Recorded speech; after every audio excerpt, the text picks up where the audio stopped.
Hello there, great person, and welcome back to Let's Watch Warhammer 40k and dive into it. Today we are going to react to Arbitor, who I heard great stuff about, and he will tell us something about the 2nd and the 11th Legion of the Space Marines. So let's see what happened to them, what hypotheses we will encounter today. And I can't wait to check out Arbitor because he was suggested to me several times as well. And I want to try out some new creators, so let's just see what he has. Before we start, tomorrow at Tower of God live stream, I will also probably on Saturday do a reaction to some SCP stuff. I'm just gonna try it, and yeah, I will watch Event Horizon in the coming weeks and react to it because some people asked me to do that. And also, Wheel of Time will resume hopefully on Sunday. So if you want to join me there as well, me reading Wheel of Time, yeah, you can do that. But now let's get into the video and have some fun. So apparently this is Arbitor. Hello, mate. Hope you will give me a great video, but I think you will. So let's have some fun. During the Horus Heresy, the War Master Horus led half of the 18 legions of Space Marines against the Emperor. Yeah, but originally, in the days of the Great Crusade, there were 20 legions, and the story of how those two missing legions and the Primarchs who led them were lost was a mystery even back then.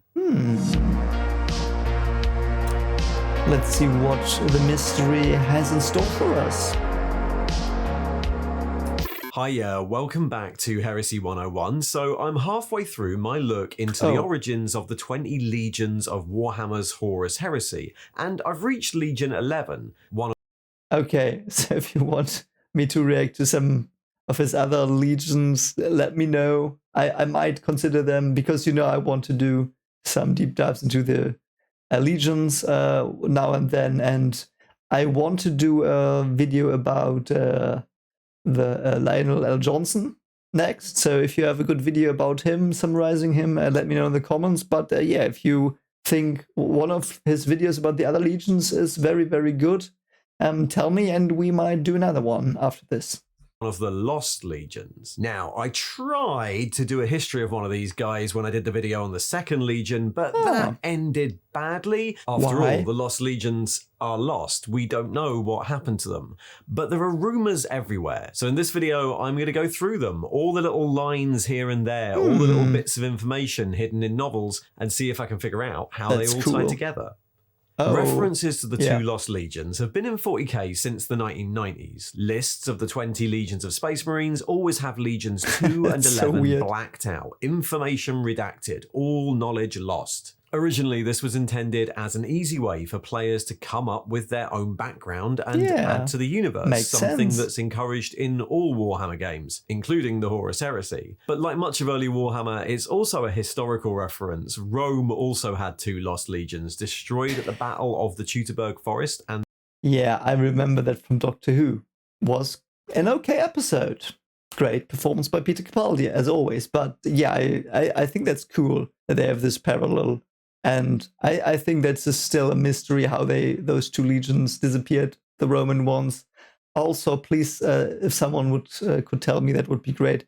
Tell me, I know Horus Heresy has its own figures, and I know it's like a different game than 40k, you know, like different world or whatever. So is all of the lore from Horus Heresy from the game and they built around it? So did this Horus Heresy tabletop exist first, or did it come after all the lore was already there and they said, yeah, let's do some figures about it? So how did that go down? And then never rebuilt. But anyway, in this setting, the 2 Lost Legions are a good way to show the ruthlessness of the Emperor and the Imperium, to show that even in a world where Horus and half of the legions committed the ultimate sin and turned traitor, there's still something worse, that there were 2 legions whose fate was so bad every shred of information on it was obliterated. And for many years, that's all we had. But when the Horus Heresy started being fleshed out with the Black Library novel series and later the Forge World gamebooks, okay, so it seems that the heresy was something we knew, or I didn't because I'm new, but you knew about, and then it was fleshed out through all these books that are like 50, 60 volumes, you told me, The number I know, I forgot, but it's like a lot, and that fleshed it out, and perhaps there the lore came. So did I understand that correctly? The authors obviously needed to deal with this. The background of those books goes all the way back to the very start of the Imperium, so whatever happened to the Lost Legions is going to be part of that. But through some clever storytelling, they've successfully managed to keep the fate of the Lost Legions a secret, littering all these books with tiny references or half-stories for an obsessive loremonger like me to attempt to reconstruct. So trolly, I'm sorry. It is so trolly. I bet the authors are just having fun. Like if I would have written that, I would have had to, yeah, you know what? Let's put in some Lost Legion lines so they will love it. But we won't say anything about them. We just like do some weird shit that you can't really interpret. We just put it there. They will love it and they will theorize, hypothesize, and it's gonna be great, but they will never know. So let's have a look at what we know about the two Lost Legions. Right, yes, I've done please. 10 videos on this. We should know the basic story by now. During the unification of Terra at the end of the Age of Strife, the Emperor and his scientists created 20 Primarchs. Wait a moment. I'm sorry. I'm a bit tired. I missed that it was Earth. Yeah, of course it was Earth. I know it was Terra. So let's see. Okay. So America's remnants. This is South Africa. Brazil. It's so funny how they have this. Maglev clans of Panpokro. Red wastes. So it seems that the oceans evaporated, and that's pretty unfortunate. So climate change at the end of the climate change did hit them apparently. Himalayans are here. Ursh, it sounds funny. Germany, Frank, Europa. So so Germany and France had a Frexit and Jaxit as well. So great. I love this. This is so funny. Indonesia, yeah. Hive cities of the lands of the Indoi, so India. That's cool. But the oceans were turned into these wastes. And you see the craters. This looks a lot like a moon. A very cool design. Very cool. I would love a globe with that texturally, like with that on it. So that would be pretty cool. But oh, Sao Paulo survived apparently. Whatever happened, and what is that? Jade Citadel of Honor. Is that Beijing? Was that Japan? Whatever. Okay, let's go. I've gotten stuck here long enough. Oh no, wait. Luatia. Don't know what it is. Anatol Hive. Oh, so I don't know those names. Age of Strife, the Emperor and his scientists created 20 Primarchs, that's demigods so to lead his new legions. The Primarchs were scattered through the warp in a great conspiracy, coming to rest on various human worlds, but the Emperor was still able to build all 20 legions from I love that. Good old Da Vinci. Their genetic material, and these legions fought in the unification wars on Terra and then joined the Great Crusade. They spread out across the galaxy to unify humanity, and over the course of that crusade, all 20 Primarchs were found. That's really old background, going back to the second and third editions of the game in the 90s. But we know that account of events still stands because in Black Library stories set during the Great Crusade, various Primarchs reference their two lost brothers. In The Palatine Phoenix, Fulgrim refers to the second Primarch. He points out that he was quiet and contemplative. In the short story The Chamber at the End of Memory, Dawn refers to having met and knew them, Dawn took another step towards the door, silently reaching for deep memories of the two brothers. Not all Primarchs could say they had breathed the same air as the lost sons, but Dawn was one of the few. He had been with them only for a while. Yeah, that's like, hey, they existed. Now theorize, have fun. That's so cool. I love the authors. They're trolling a bit, I feel. It's like playful trolling, like not malevolent trolling, but them both personally, something not all Primarchs did, though he can't remember much for reasons we'll get into later. Of course. And then there are other specifics. It's mentioned in a few places that both of them participated in the Rangdan xenocides, one of the biggest wars the Imperium fought in the first half of the Great Crusade. And in Fabius Bile, Clone Lord, we find out that one of the Lost Primarchs led an expedition to the ancient Necron structure known as the Ymgar monolith during the Crusade. That's interesting. Both Primarchs and both legions fought at least the start of the Great Crusade. But then something happened that resulted in the 2nd and 11th Primarchs and their legions being sanctioned. We don't know what that was or what form Sanction took. We can probably guess. And while both of these sanction events are often spoken about as if they're related, in the book The Lightning Tower, Rogel Dawn, Primarch of the Imperial Fists, remembers them as having 2 separate tragedies. And that tracks elsewhere. Robert Guillermin of the Ultramarines refers to them as the Forgotten and the Purged. And in the Visions of Heresy books, the 2nd Legion silhouette is listed as File Not Found, and the 11th as Censored. Perhaps they encountered an alien force that deleted you from reality, that slowly bled into the world, and they were sent to fight it and didn't return, and only faint memories remain because all the things were erased. No, probably not. He's probably going to tell me what happened. I know he's not going to tell me in detail. I don't expect it, but, he will give me some hints, I guess. And the others probably fucked up. They probably just really, really fucked up. So whatever their separate transgressions, these 2 legions were declared null. Black scrolls were delivered to their legion homeworlds, like in the short story Lost Sons, where a black scroll is delivered to Baal during the heresy when the Imperium mistakenly thinks that the Blood Angels have been wiped out. An edict of obliteration was then issued that prohibited anyone from talking about them or mentioning them, and all records of them were destroyed so that their fates didn't tarnish the morale of the Imperium. Or was that just a cover story for them being forgotten through some weird shit like warp erasure, disease, or whatever?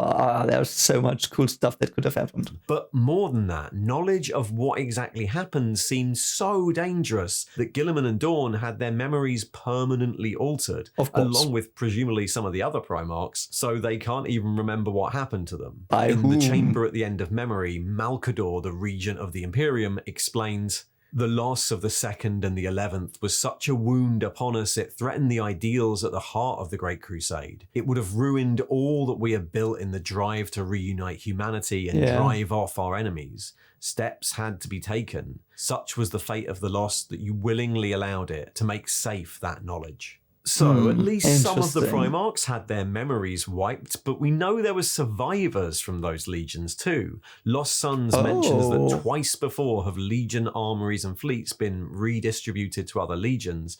That's weird. What? How can they keep it secret then? That's so weird. By the way, I really like the way he's using quotes. Feels very scientific, like he's a real historian digging through this old history of us, and that's very cool. And in the chamber at the end of memory, Guilliman and Dawn argued to save the lives of the legionnaires that were left over after this. They also seem to have had their memories wiped and were inducted into the Ultramarines and the Imperial Fist legions, and this fits those 2 legions' backstory. The Imperial Fists had a really wide recruitment base, which meant that the cultural practices between their different companies could be really varied, and the Ultramarines were just really big. This repurposing of those lost legionnaires also generated rumours amongst other Astartes. In the first Heretic, the word-bearers even chat about this. "Those are just rumours," Torgal grunted. The assault sergeant didn't seem particularly certain. Perhaps, perhaps not. The 13th definitely swelled to eclipse all the other legions around the same time the 2nd and the 11th were forgotten by Imperial archives. But officially, the legions just ceased to exist. And so how does that work? Like, if some survived, it couldn't have been that bad because it wasn't the people that did it. Has there have been something else? Something the Necron sealed away that we don't know of yet? Don't know? And that's certainly what other people in the Imperium thought. In Slave of New Syria, Lork, the former Legion Master of the 12th Legion, says, "Twice before the Emperor has purged his own progeny and every living soul within the legions that followed them." And that was that. At first, Okay, I guess this is the problem with different sources say different things, so we are not sure. It seems a bit ridiculous that entire vaunted Astartes legions can just be forgotten across the Imperium. But we have to remember that the Great Crusade lasted 200 years, and the majority of the Imperium is made up of normal humans with normal lifespans. Even now, it can be hard to find out what happened 50 years ago if no documents remain. And it's not like every common citizen of the Imperium during the Crusade era had an encyclopedic knowledge of the Primarchs and their legions to start with. Okay, so at some point in the early 2nd century of the Great Crusade, they were forgotten. And by the time of the heresy, they were distant memories to most of the Imperium. But how far back did they go? Like, if it was something from the let's say it's 1800, we know a lot of stuff about those times. Like, why would they not have written records? Were they so savage? I don't know. It doesn't add up. And to the legions, warnings of what might happen if other Primarchs were to fail. So that's the order of established events, but what was this that happened to get... Yeah, like, they could have used whatever happened to instrumentalize it just to deter the other Primarchs, but it wasn't necessarily what the other Primarchs did. And I really like this this classified and lost or something distinction they had going, like that he told me about. That's very cool. 2 legions sanctioned, and who did the sanctioning? It's often hinted that the Space Wolves were the Emperor's executioners and that they were the ones to sanction the Lost Primarchs. And they'd certainly fought other Astartes before, but we only really know of 2 incidents of this. There was an event called the Night of the Wolf from Betrayer, where the Wolves took it upon themselves to warn Angron and his World Eater Legion that they were going too far. But despite a battle breaking out, they had to stop short of actually doing anything to Angron, almost like they weren't really sanctioned to be there in the first place. Interesting. And of course, the second incident is the burning of Prospero at the start of the heresy, where they were dispatched to bring Magnus the Red of the Thousand Sons back to Terra in chains, and were then tricked by Horus into killing him instead. There are loads of hints at how the wolves were there to be loosed on any Primarch that strayed, but little actual evidence of that. And in The Wolf King, the Primarch Liman Russ even expresses surprise that a Primarch could be killed, which kind of suggests he hasn't done it. Yeah, so this is some shady shit. I love it. Oh god, I love it. It's so mysterious. Okay, what could have happened?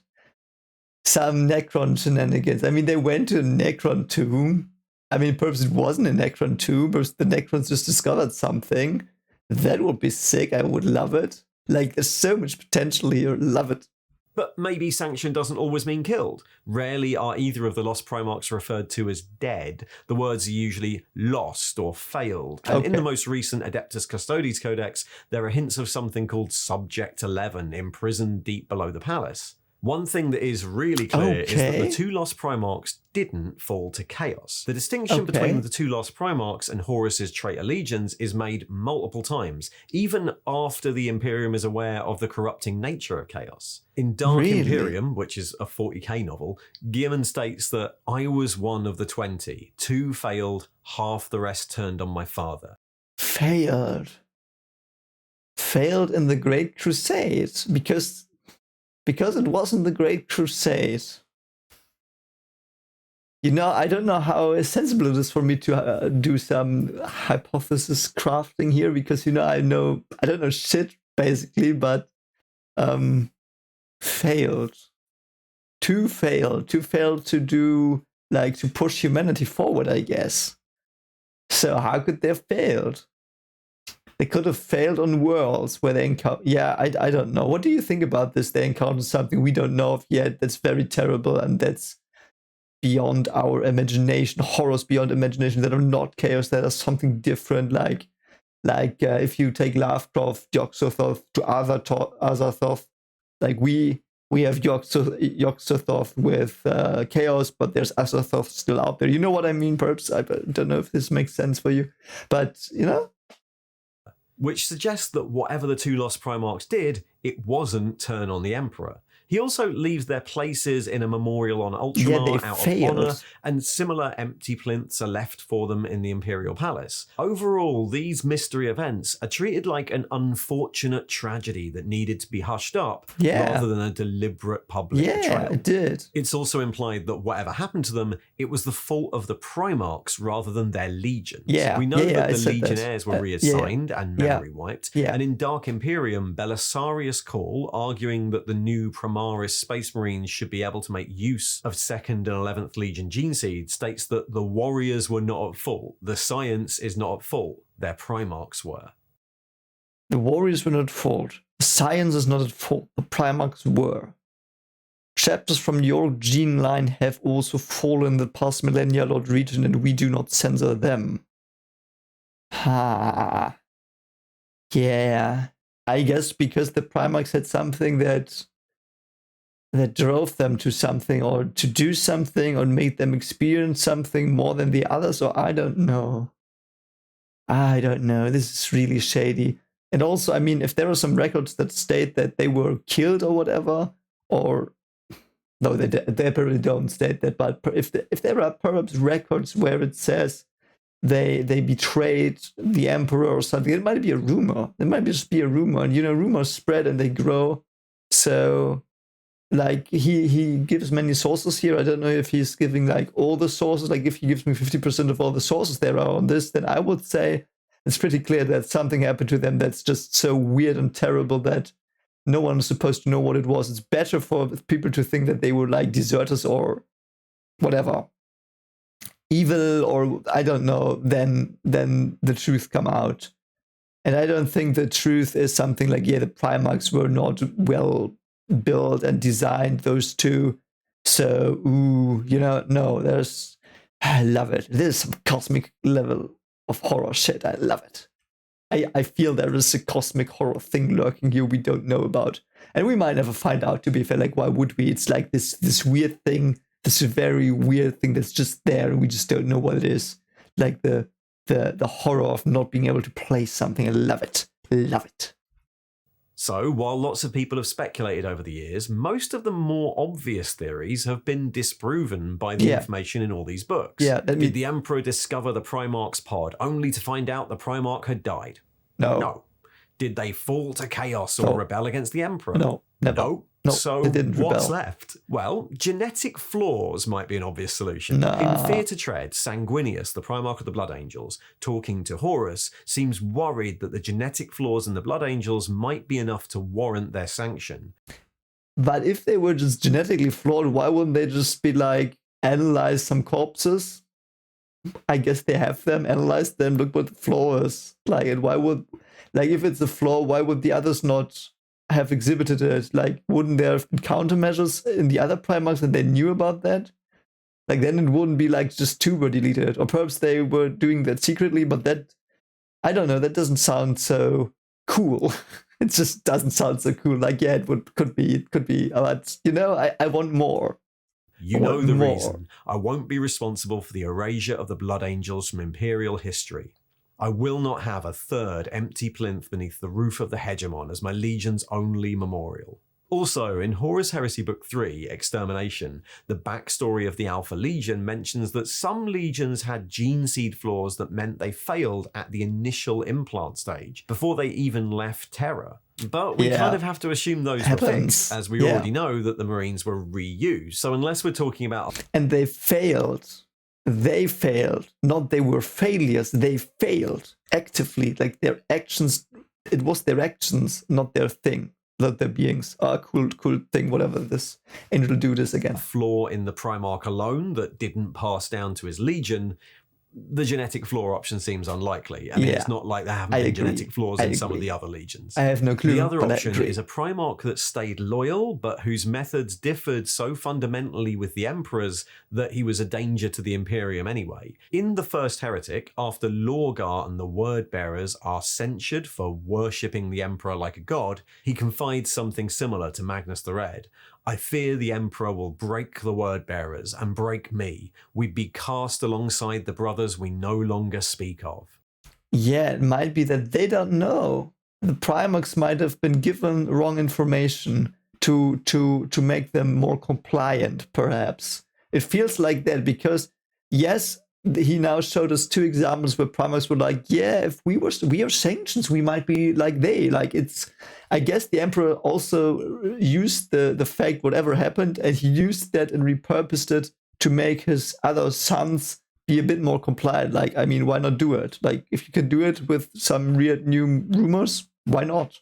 Seems plausible a bit, like, to rein them in, I guess. And we know he lies a bit to his sons, I think. Do we know that? Perhaps I'm tripping, but so, yeah, I don't know.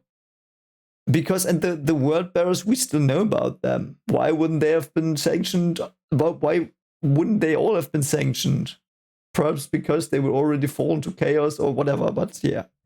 And this sort of idea is backed up in a lot of the backstories for the other legions. The Night Lords were censured by the Emperor for their horrific massacres near the end of the Crusade, and there were rumours that they would be sanctioned too. Vulcan, the Primarch of the Salamanders, says as much in Vulcan Lives. I think it's none of us just another a sanction, propaganda weapon. another empty he just pillar in the great repurposes the fact bestiary, that they were another gone. brother's name excised from all record.